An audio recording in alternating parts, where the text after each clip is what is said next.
What's up, Lady Ballers? Welcome back. We're Soccer Props, and it's game time.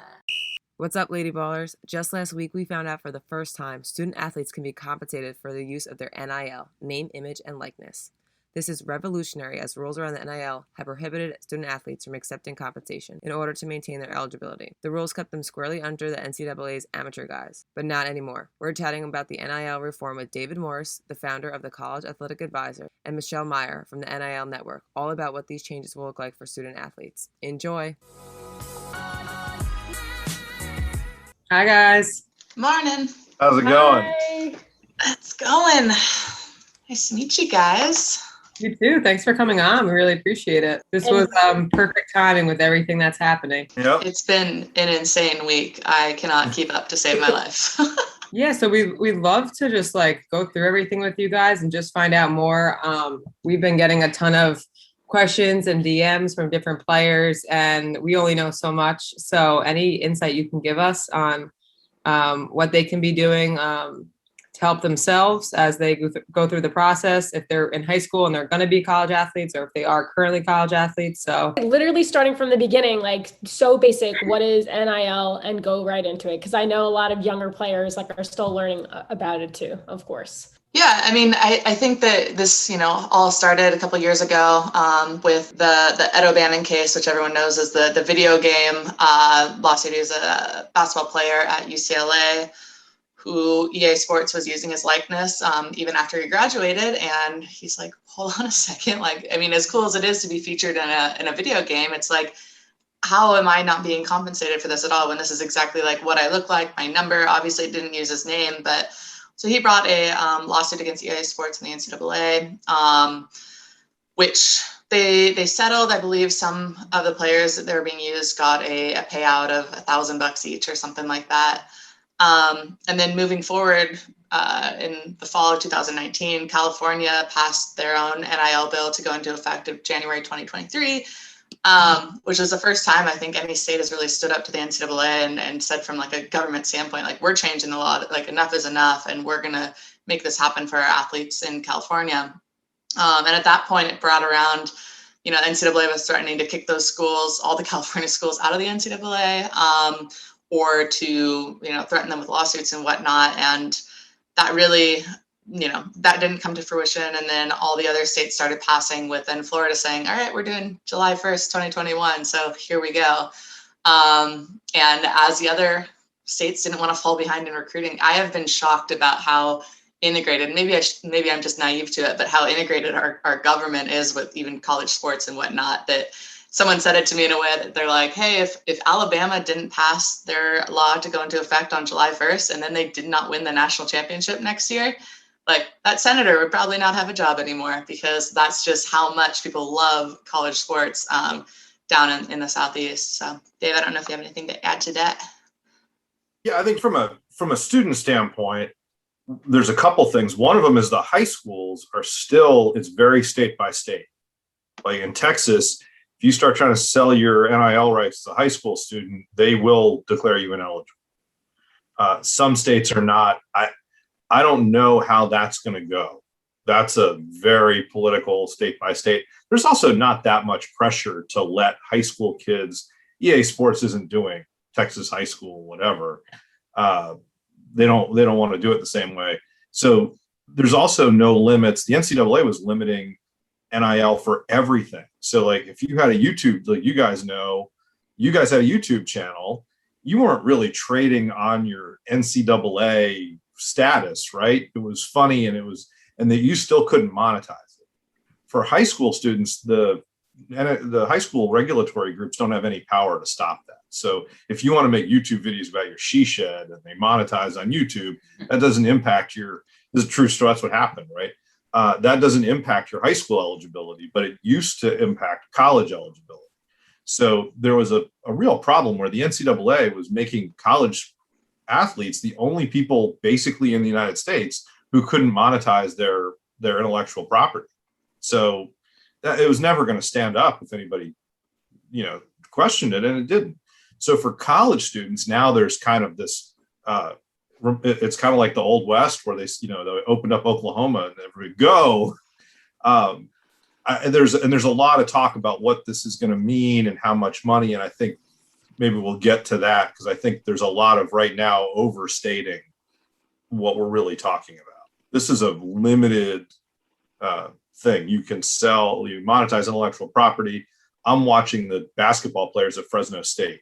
There's the two twins, and they've got this huge TikTok account, and they just monetize it. They signed a deal with Boost Mobile, and it's like in the five. Nobody's talking about how much it was, but it's in the quote unquote 5 figures. That's a lot of leeway. 5 figures can be relatively small or relatively big. I don't think it's clear, and they're the top end of the market.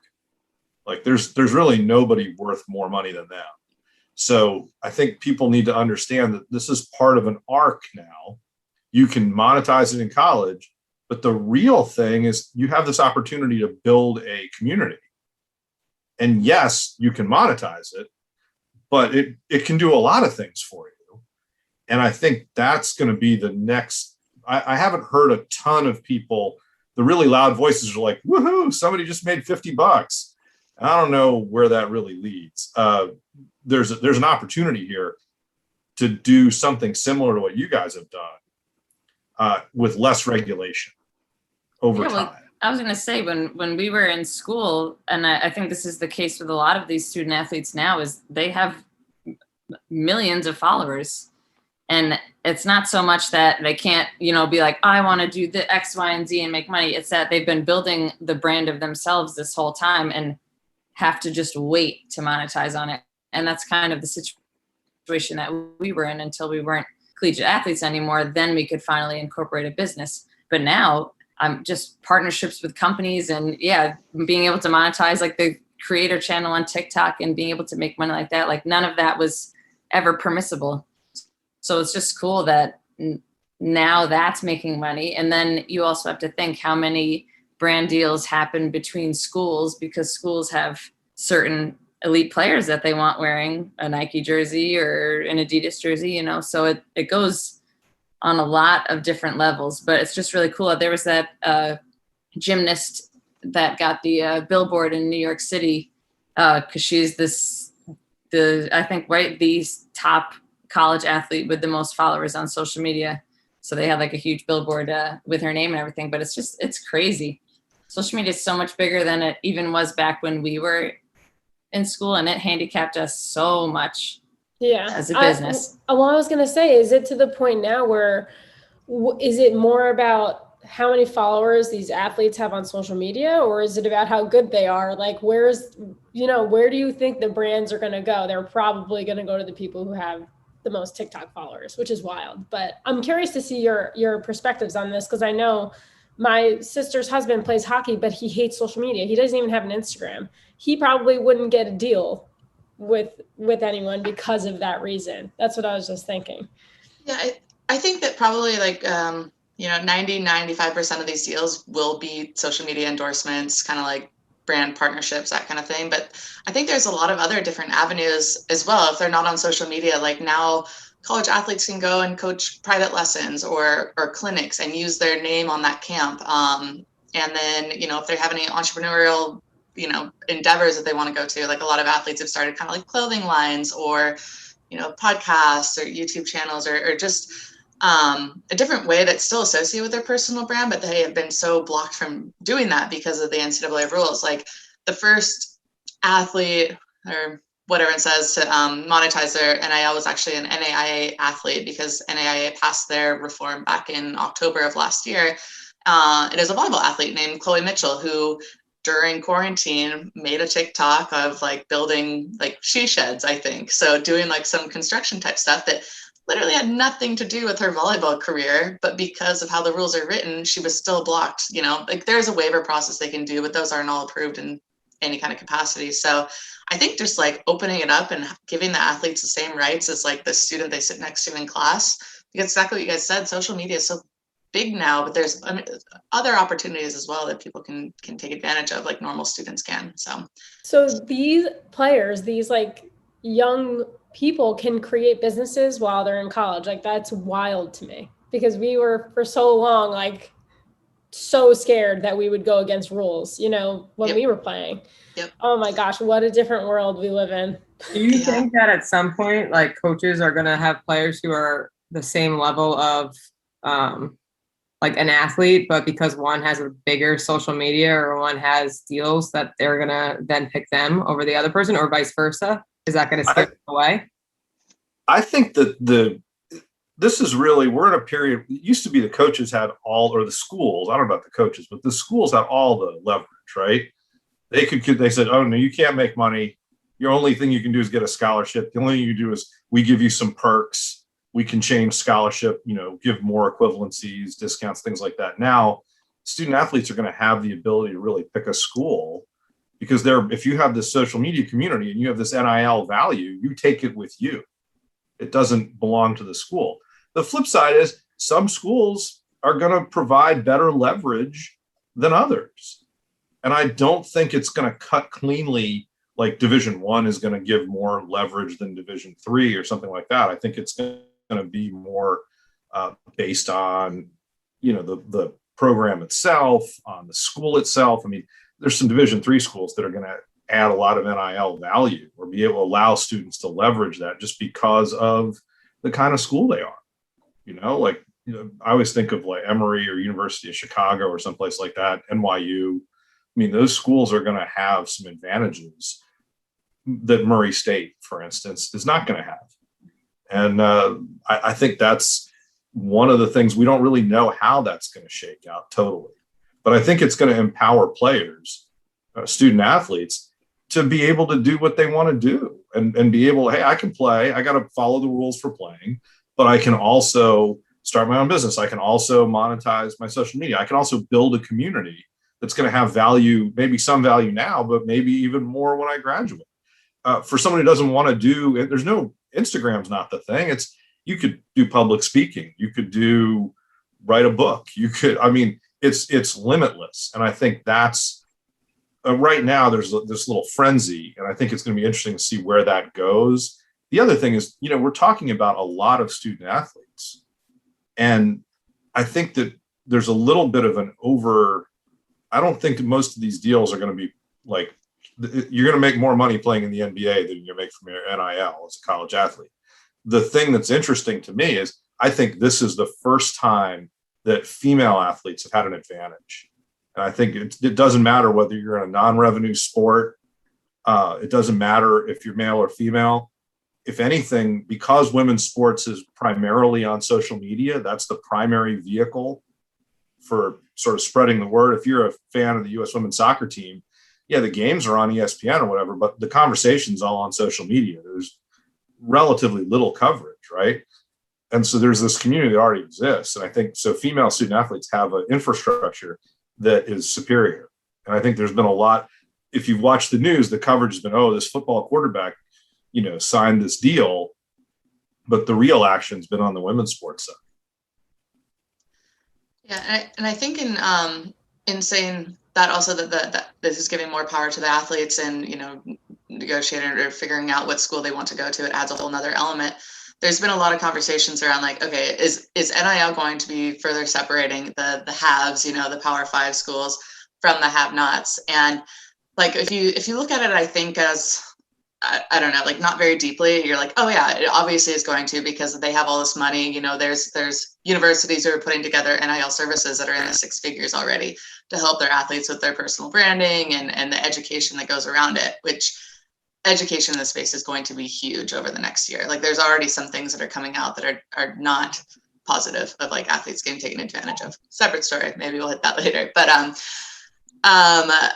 I think that it also gives a really unique opportunity to these smaller D1s or small, even D2, D3s to be strategic and look at some different ways that they can help their student athletes within the rules, but that can give them kind of the leg up, because it's no longer just, okay, we can give you all this money towards the shiny locker room or the big stadium and whatnot. It's like, how can we actually help our athletes with their brand? And they can't do the deals for them, obviously, but given let's say the location of their university, the alumni who might want to get involved, who have small businesses and now want to support athletes, the boosters, which as much as, you know, you want them involved for the right reasons. We'll kind of see how that shakes out now that the rules are so loose. But I think there's some very creative opportunities for those to actually get closer in time, and especially of these first couple of years, because it really is just spending the time on the strategy and figuring out, like, as Shannon, as you said, will coaches choose, like, if everything else is equal, someone who has a stronger personal brand?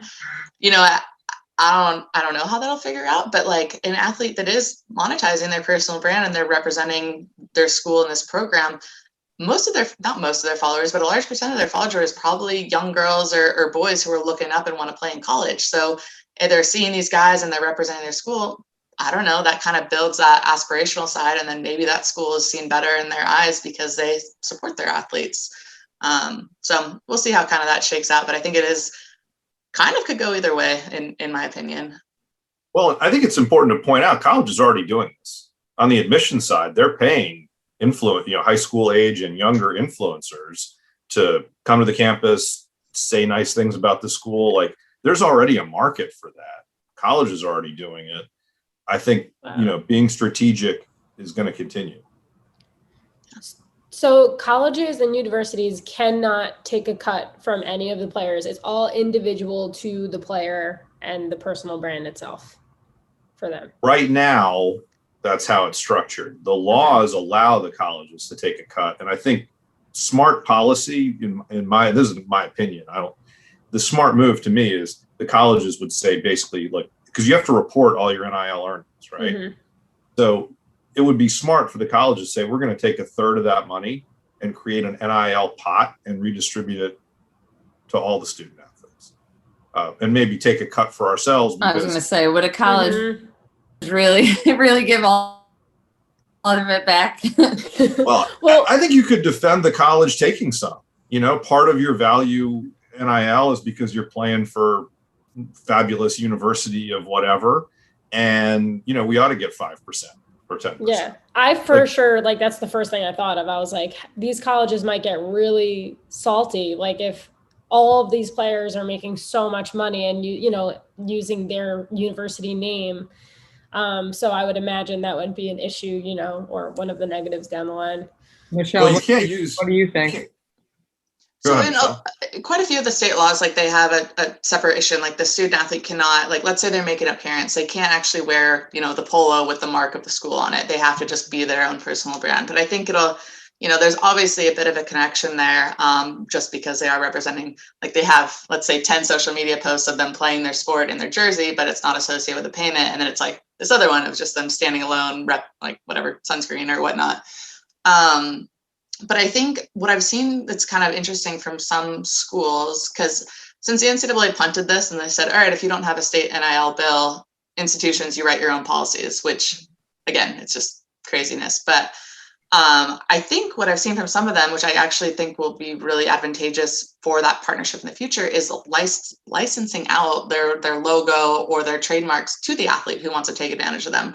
So then that's still, the athlete's choice if they want to use the logo or the intellectual property of the school. The school can get an additional revenue stream kind of based off of the size of the deal too. Because if it's an athlete that's really only going for, $100 deal or whatnot, they're like, okay, like, maybe I can wear the logo for 10%. Here's $10 school. But like, for some of these other athletes that are making these 6 figures, potentially even 7 figures deals, I think that could be a meaningful revenue stream for the schools. It would actually work more in a partnership.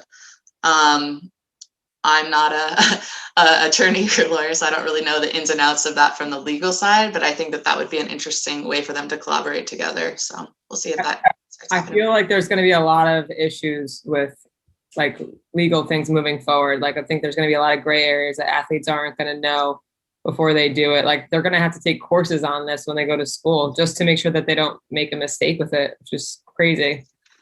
But maybe that's a good thing that they're learning now more about that. I don't know. There's so many layers. Yeah, I mean, I was having a conversation with some volleyball coaches a few weeks ago, and that's one of their biggest fears is, like, and again, they're like, well, our athletes, I don't think are going to do this. But potentially, because the schools want to be so hands off the NIL deals, because once you start, I think, doing more within it, you're kind of putting yourself up for a lot of liability and how that all figures out. But they're like, we want to open the lines of communication and have our kids comfortable coming and telling us, hey, like, this is what I'm working with, or the company. And because at that point, like, at least the coach could say, oh, you should probably have someone look at that, or something to protect them. But if they're not doing that, or if the athlete doesn't feel comfortable doing that, and all of a sudden they sign something that can get the whole program and university in trouble with the NCAA, or potentially even beyond that. And they're like, how do we prevent that from happening when there's no disclosure requirements to the coach? Like Dave said, they've got to put their deals to somebody within the athletic department who approves them. But I think even the coach is the one who's more obviously closer to the athletes and understanding where they're coming from. So it's kind of a scary place for the coaches to be in right now. Yeah.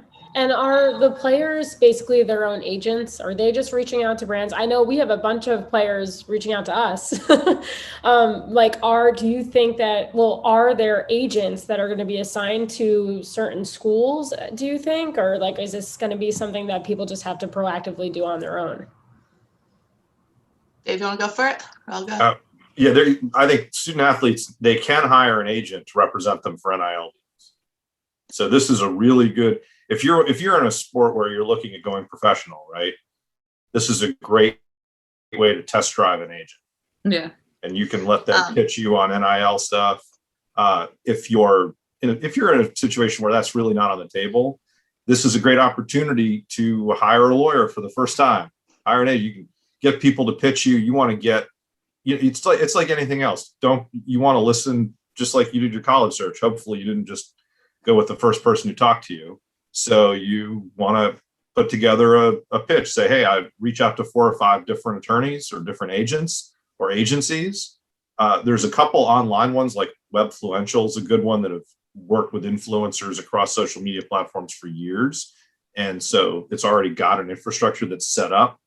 But you can, pitch to agents, and that's all legal, and let them kind of say, this is what we can do for you.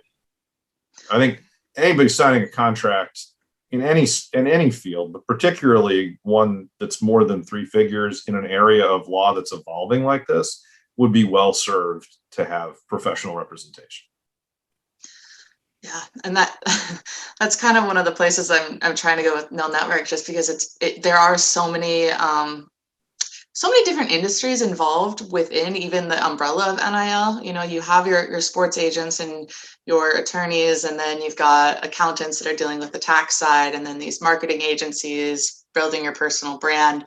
And it's just like, if I was a student athlete right now, I'd be like, I don't even know where to begin. Like, I'm going after an agent. Okay, so I'm living in this state, but I go to school over here. So where does the agent have to be licensed is a whole nother thing. And then when they're actually doing their work and to figure out taxes, like, there's just so many elements beyond, I guess, like the glitz and glamour of just getting paid to post something on social media.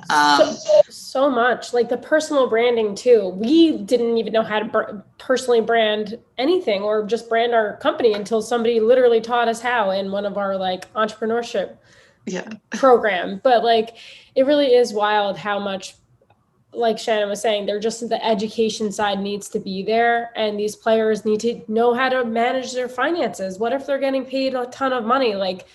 They might not know how to manage it. They might blow through all of their money super soon and not, be able to save anything. It's very interesting what is coming about. And I'm sure this year they're going to learn so much on what they need to teach these student athletes.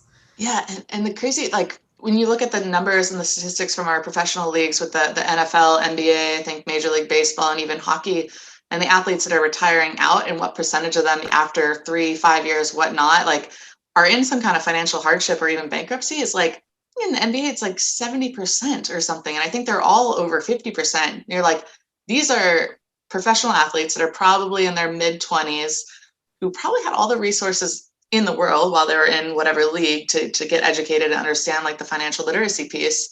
And they're still having all those issues coming out the backside. So I'm now we're, instead of mid-20s, we're working with 18 to 22-year-olds who might actually have bigger endorsement contracts than at the professional level, just because when you look at how diehard some of these colleges and their boosters and alumni are, I could imagine, like, something I saw really interesting the other day, an article from the NFL was like, is this going to actually stop kids from like declaring early for the draft? And in saying that, like, hey, okay, I finished my season, I'm looking to get drafted next year. What's stopping a booster from coming in? I know they say no pay to play, but like, boosters saying, how much money do you need to stay for another year? Okay, we're going to do that. We'll write up a contract for you to do appearances that'll pay for that and run it through this business. And, you know, and I think there's just so much big money around college sports that's now going to go into the hands of the athletes, which is great in so many ways, but it's just so much to actually manage and the education around it. So it just made me think, like, do you think it will have some people say, I don't need to go pro because they're getting paid and they start their own business, you know? There's already been a couple men's college basketball players who had declared for or said they were going to go for the draft this year, and now they're saying, okay, NIL's in effect, we're coming back to college for another year. So it's already starting to happen, which I think is cool for them. You know, if that's what keeps them and to finish college, I think that's a great opportunity and continue developing before they go into the league. But yeah, because think about it, if they're the best ones in college basketball and they're going to be the little fish in the NBA, like, why not stay for another year, make as much money as you can? Yeah. It's going to be so crazy. Like, I wish there was a reality show around this, like, for the next few years, because it's all so wild. There will be. Yeah. I would expect, I mean, how could you miss that? There's got to be. The other, I do think where Michelle and I probably don't totally agree on this. Most of the money is going to be pretty small. I think there's a real positive to having, you know, if it's $500 a month, that adds up to $6,000 a year. That much doesn't even impact your financial aid. That much is sheltered. If you make $6,000 a year as a student athlete, it doesn't do anything to your Pell Grant. It's, you know, you don't have to worry about it. And that much money could make it so a kid can stay in school for another year rather than having to declare for the draft. Because how many of these student athletes declare for the draft, don't get drafted, now they're ineligible. And, you know, there's some leagues, there's the G League, but there's some other leagues. But you don't want to play in those leagues if you're trying to support yourself. That's a difficult situation. I think if it enables student athletes to stay in school and feel comfortable that they're going to have enough money to survive.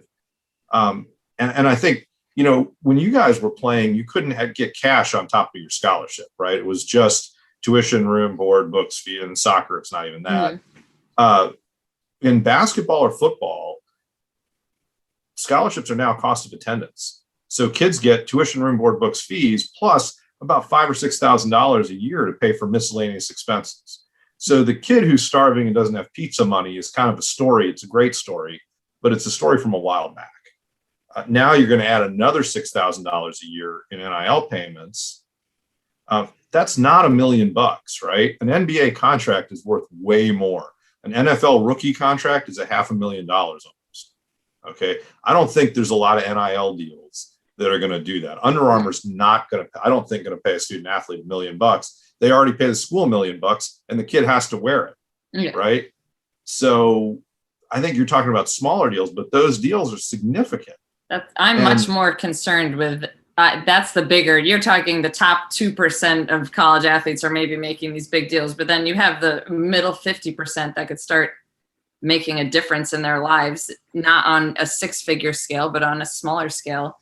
And Absolutely. those are the people that aren't going to go on to have a pro scholarship afterwards, or are going to play in something like the NWSL where you get paid a babysitter salary to play professionally. Like, those are the athletes I think that this is going to impact so much more, because we always talk about this gap when you graduate and then what the hell do you do after? And now there's like, I can maybe start to get even just my feet underneath me for what I'm going to do after while I'm in college, and not have to have this 2 to 3 year period like we did where you're trying to figure out the finances and the logos and getting your website set up. It's like finally allows them to get a little bit of their feet underneath them to prepare themselves for the rest of their life. And I think like $500 a month makes a huge deal for a lot of people, and a bigger chunk of people than the top percent that are going to be getting these sunscreen deals and all that kind of stuff.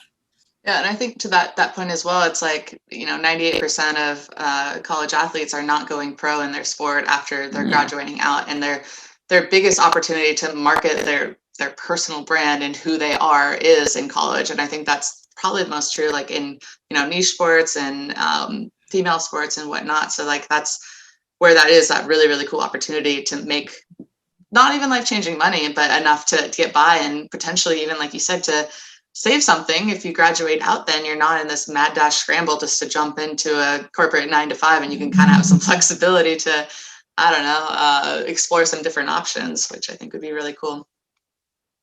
Well, it's a runway, right? You if you guys could have monetized soccer girl proms while you're in college, it's not even that you would have made money. It's that you wouldn't have had this period after you graduated where you could, but you're starting at ground zero, right? You're already going. And I think that's huge. And just to be able to enter the world of work or post, there's that, Justin, that like you play, right? And you practice every day, and that's the central thing that organizes your life.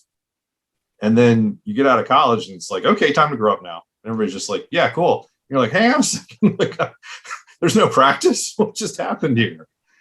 And I think this is a way, this gives people an opportunity while they're playing to sort of develop really ideas about that next step, even if they don't work, even if you end up making $50 or less than $50, it takes away this huge restriction and blind spot on sort of looking at your future. I'm curious what you guys, how do you think you could have used this? We would be in a wildly different position than we are now, because we were the example of something going absolutely viral and not expecting it. And then for 2 years, while the virality of it was just like kind of simmering out, we're just like, it just felt like all this wasted potential. Yeah, it was just leaving. And it's like this clock that we're trying to beat before the time runs out, and by the time we were able to jump on it, it was not as popular as it was when it was like super viral and everyone was talking about it. Even just some like things that happen in the moment, even in politics or whatever, and you'll see a company like make a shirt that's just super relevant in the moment and it goes absolutely huge. Like that doesn't work when you put a 1-year delay on it. That you miss the iron while it's hot. So I think it would have been really different. It's interesting. Sorry, I was just gonna say it's interesting. Like I was talking to my brother yesterday about this, and he was like, "That's true," but also like, if you guys weren't the only ones, someone else would have done what you guys were doing. Like there could have been 10 other girls doing similar things to soccer props. So maybe in that aspect, because Alana graduated early, we got lucky with that, and that we were still in school. But I don't know. There's it's a two-edged sword. I feel like it would be really interesting to see what we could have done if we weren't the only ones doing it, but we could have blown it up. So I don't know. Yeah, that's so true. It's like we can't regret, how it panned out, because we've been, look where we are today, and we've still done so much. But when you look back on our YouTube channel, all the brands messaging us that year, that we couldn't even email back. We couldn't email them. We were so scared. We were like, even when we were filming, like flipping our, the brand like of Fairfield, nothing could be shown. Like we were terrified that we would get kicked out of school. And now like, look at what these players can do. It's just like, I'm not going to lie. I was salty when I first saw it. I was like, oh, come on. But it really is an incredible thing for these players. And like for them to be able to do what we're doing now, like that is so cool at such a young age, and being able to like find a way to even work for yourself eventually. Like, are these players going to be, we're going to have so many more entrepreneurs, so many people who are probably not going to go to a 9-to-5 job after school because they can do this. But yeah, it is really wild. And also too, like, I guess they're like, what are schools going to do? It doesn't matter if you get a full ride to school, if you're like with the NIL stuff, like if you get a full ride to school and you're getting all these brand sponsorships after that, the school can't do anything about it, right? Your NIL, is not supposed to be associated with your scholarship at all. It's the like Pell Grant, like Dave was saying, if you get above a certain threshold, it'll start affecting your need-based aid. I don't know what that threshold is off the top of my head, though, Dave. I think you could talk on that a little bit. Well, the first $6,000 is zero impact at all. After that, there's the potential you could move yourself out of a Pell Grant. If you have a zero EFC, there's a $25,000 personal exemption on your taxes, right? So there's still another 19 grand before you even get to taxes. So, now if you're dependent, there's things people are going to have to look. Like if you start to get, you talk about a 5-figure deal, you're talking about $10,000-$15,000. There's the potential for tax implications. There's the potential to impact your financial aid. But I mean, the maximum Pell Grant's less than $7,000. So if you're making 10, like you're ahead. And it's not one for one, right? So the first 6 grand wouldn't even count. And then the next 4 might lower your Pell Grant by $500. So it pays. That's all there is to that. It points out how limited our financial aid is. Yeah. And then for athletics, if you're on an athletic scholarship, that's not need-based aid. So they're not related. But I also think it's important. I haven't seen a deal that's unequivocally bigger than 5 figures yet. Now that may come, but I would think if Nike was going to spend $1 million on a college student, don't you think they would have announced it July 1? Like, wouldn't that be the smart move? So maybe they're seeing how it pans out, and then they'll do a sneak attack. You know what I was also wondering too is now, what if a school is like a Nike sponsored school, but you have a Puma sponsored athlete? Is it going to work like it does in the pros, where everyone's in the same jersey, but the cleats are where you represent what brand you represent? I was thinking about that the other day. I guess, right? Yeah, that's going to be the same. I mean, and if the school has everybody in Puma cleats, the kid will have to wear Nike cleats. The kid will have to wear Puma when he does his private, whatever. I think there'll be some synergy, right? Like if you're a Nike and you sponsor a school and their best player, you give her also like they're college kids, right? Give everybody $25. Tell them you'll make a custom shoe in whatever color they want. Yeah. Like you don't have to give them. That's where I think that there's a little bit of a mismatch. I don't see kids holding out saying, "Hey, I don't want to do this." If I'm a college student, Nike calls me and says, "Listen, we're going to give you $50 and you're going to get your own shoe with your name on it." Yeah, I'm taking that. Yeah, like who's holding out exactly? Why would you do that? So do you guys have any quick tips on how players could be more attractive to these sponsors and stuff like that? Like what can they do to stand out? I think really some of the things that we saw from July 1st and even a couple days after was kids just, the jumping on kind of any of opportunities, which I think is kind of undervaluing their brand. And then also in terms of their followers, it's like, okay, are you really just going to be pitching whatever, Starbucks comes up and I'm like, hey, now I would drink Starbucks, even if I'm not a coffee drinker, and it's like so really understanding what are their strengths, what is their personal brand, what do they like to do, what actually like companies and brands do they associate with or already use really, I think would be really helpful for athletes to understand. And then also that it's like, July 1st was really exciting, a monumental day, but it's just the first day of the rest of the NCAA, like the rest of your life, essentially. So, I mean, taking things slow and really understanding that, these opportunities are going to be out there. There's going to be new ones coming around all the time. One thing that I wanted to mention that I think will be a big kind of space where all these deals happen is there's all these kind of like digital marketplaces that have been popping up, and it's really where athletes go and they can make a profile and they upload their connect their Instagram or whatever social platforms they use, and then brands are on the other side and they put up what they're looking for from a partnership or whatnot, and then within the marketplace they collaborate together. And I think those are going to be the majority of where these deals happen, just because they are going to be on the smaller side. Like Dave said, it's going to be 99% are going to be probably a couple $100 or maybe even less than that, potentially even product deals. So looking at, getting, as much as I would love them all to have their own attorney and their own agent and whatnot, I just don't think it's realistic for the size of the deals that are going to be happening. But those marketplaces offer a lot of cool things, like doing some contract vetting to make sure that there's not any like just poor language in there. Actually sending off the deals to compliance, so the athlete doesn't need to be responsible for filling out that like 3-page PDF thing that the NCAA put out. And then, just making sure like they're doing some education around the space as well. So I think that those are a really good place for an athlete to start doing some research and figuring out which one of those companies or maybe even a couple look best for them. So, yeah.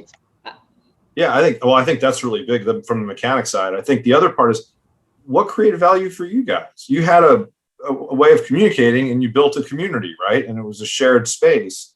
And that's what made it go viral. And it was like people could really relate. I remember I was coaching in Indiana and this tiny little college. And I mean, those kids, like, they're like, you got to see this coach. And it just really spoke to their experience in a lot of ways. And I'd had players I remember players doing like a senior, like it was a high school coaching thing. Seniors made a VHS video that I thought of the minute I saw you guys, because they had kind of done something similar. And of course, it was VHS, so exactly 20 people saw it ever, right? So, it doesn't have the virality piece, but there's people who build their community, people who build relationships. That's where your value comes from in terms of intellectual property, right? Now, you can build that by public speaking. You can build it by doing camps. You can build it by sharing a sense of style or observations or whatever. And that's how you build your value. And I think people are focused on the monetization piece. And I think it's just like building any business, right? It's all about blocking and tackling. It's the fundamentals. If you worry about, okay, I got to make $1 million, you're stuck. Yeah. Okay, I think it's a nice reminder, because I know, like we all have seen all these players are getting so excited about the opportunities, but I hope they don't lose sight of who they are, and like they need to stay authentic, and like it takes time. Like we were tweeting over time, just saying honest things and being ourselves, and like you were saying, you create a community, and that's what these brands are looking for. They want to get their products in front of the eyes of similar people to you, so it's like just focusing on that and taking it slow. Like it really is, stay true to who you are. Like you were saying, Michelle, don't take a brand deal that doesn't make sense for you. Like if you don't drink coffee, don't drink coffee. You don't have to. But these are things that, players should really start to learn and focus on, because it's not about making money immediately. Like that's not what it should be about, Yeah, it's gonna take that long-term view as well. I mean, if you think about it, you're inundated by ads all day long. You don't even notice. So don't there's no money in being the guy doing it to nobody, right? Or woman doing it to nobody. So I think that's why female athletes are going to be the big winners here, because if you're a gymnast or you're a soccer player, you have these big Instagram accounts or Twitter or TikTok or whatever. I don't even know what they are anymore. Like that's it's the thing that makes it valuable is that when if you wear the Puma cleats, there's little girls walking around and go, I want Puma cleats, right? Like, or I want to ride a horse or whatever it is. And that's how you have value. And so anytime you start to sell that, you're reducing the value. Like brands aren't paying you for nothing. Yep. So, understanding that balance, and also just understanding you can write a book. I mean, there's a ton of things you can do now that you couldn't do June 30th. And, figuring that piece out and that freedom, I think that's the thing that's going to take time. I think the NIL market's it is what it is. Definitely. You guys, you were so awesome. We really appreciate you taking the time to fill us in on some of this NIL stuff. And Michelle, you have an incredible website. Can you just actually tell our audience where to find more information about the NIL? Yeah. So nilnetwork.com. It's pretty much just sharing content and trying to spread awareness around all of the trends and everything that's going on in the NIL space, as it is rapidly developing and changing every day. And then I also have an Instagram account at NIL Network as well, at NIL Network, where I'm trying to share, again, just like daily content and making sure that people are aware of, everything kind of beyond the glitz and glam of getting paid, and more of the nitty gritty and other things that are happening. So thank you. Awesome. We'll put all of your information in the description to make sure everybody goes there for you're a great resource when it comes to NIL stuff. And Dave, you're amazing. We have our college recruiting crash course with you, and we should add this as a bonus lesson in there to start teaching some of the students about what's going on with the NIL reform. So we'll definitely put the link for that in here as well. Thank you guys so much. We hope you have a great rest of your day. Thank you. It was nice meeting you Thank you. guys. Thanks for having us. us. Thank you guys. Have a good one.